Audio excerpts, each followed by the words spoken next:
So still on helping children to open up in communication and asking the right questions to build connection. Today, we are looking at emotional safety and trust building. Always validate before advising. Validate what they have told you. If they told you they've had a bad day, hard day, exam did not go well, and you can tell that they are crying from within. They're experiencing something really bad. Everybody is doing something and they are not doing it. Everybody is doing something and it's just really not working with who they are, their principles, the core, the very things that you've been raising them for, and praying to God that they will walk in it. After they have shared such, they've mastered the courage. Remember, especially for teenagers and older ones, when they've been able to master the courage to open up to you, how do you continue the conversation and keep the door open and make them feel safe? Validate before advising. For example, wow, that was very hard. That sounds very hard. That everybody went to this party and you feel you didn't, or everybody is wearing this and you feel you don't have to, or everybody's laughing at you because of A, B, C, D, and you think it is not right, and they're making you feel like you are the abnormal one. That sounds very hard. Then you continue. I can see how that makes you feel upset. So you're validating how they feel. Then you can go on to offer, would you like me to suggest what you can do next? Would you like me to help you think through what you can do next? So you see, you have validated. You've made them feel that you really understand. You can even give an example of how you have been through something yourself like that, but you're not offering the advice yet. You are making them feel a part of it, that they are making the decision. Now, would you want me to suggest? Or would you want me to help you think through what to do next? That opens up a whole new conversation. They feel heard, they feel connected, they feel somebody understands. So it's not always that their friends have to be the ones to really be the ones to validate and to understand what they are doing or what they are saying or how they are feeling. See the light that their eyes, the way it lights up when we listen to them. So yes, validate before advising. Next thing, model vulnerability. Let the children know, let your children know that you have been there, done that, and you're wearing the t-shirt. We've all been there. Share your stories. Be vulnerable before them. Don't make them feel that what they are feeling is alien, that you haven't been through before because of the age gap. Build that connection. Model vulnerability. Tell them the story of when you have been there.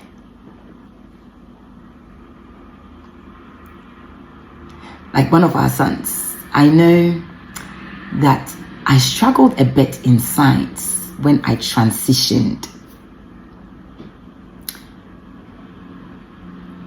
in education. And naturally, I'm a creative person. I love art and everything. But yes, in my lower school, I was good academically. I was okay. I won't say I'm the best. But I could pass, definitely. I could more than pass. I was more than an average student. So I went to do sciences, but I realized that in A-level, it is not the same. The fact that you did well, did all sciences, but I feel that was hard. So recently he had been struggling with his subjects and everything. But then I was like, you know what, I've been there and I know it's the worst place to be. So I told my story. But I realized that when I shared my vulnerability and how I found it very hard how I just don't know how I went through it, and how sometimes I felt that maybe I disappointed my parents. All of a sudden, I could see that all the guards were down, and then he started telling me that, oh, mommy, you know what? My friends in school have been telling me that, do you know how disappointed your parents are going to be in you? You wait till you tell them. So he had this fear in him that he is disappointing us. And all he needed was a change of subject. And prior to that, I had noticed that he's been very quiet. Is that he wants to talk, he will call you, but he doesn't know what to say. But I realized that he will linger and stay on the phone longer, but you're just not sure. So imagine I was not vulnerable with my own story and make him feel that, you know what, you do your best. You are doing your best. I know you're working hard. We see it. And it was the same for me. I was working hard. In fact, I think I stayed longer to learn. But you know what? The results were just not matching up. So we just became but all that I'm trying to say is later he just came to myself and my husband. He was like, you know what? He really appreciates the fact that we did not just judge him, but we really understood and we helped him to make the right choice, to switch subjects. Model vulnerability. Also, use the open door openers. What is that? Tell me more about that. How did that make you feel? What do you think I understood better about you or about what you just told me? Invite them for deeper talk with these door openers, so they will open up more and speak more. Lastly, create routine connection moments with your children. For very little ones, it's really during bedtime. Story times are the best times to really connect with them. Make it a routine. Even when it's brushing off your teeth or when it's dressing them up or bathing them, because those are they form part of a routine. Make that connection the time that you talk about certain things. Make it fun, so it imprints in them that connecting moments. For older ones, really, usually it's during cooking times. Cook together, let them help you. You know, when you feel so isolated. Something that I've mentioned before that my brother taught me. He said that, you know, when you notice that they are focused on one thing in their room, just doing it, learn to give them breaks. Be a breaking system for them. Call them out of it and say that, can you come and do this for me?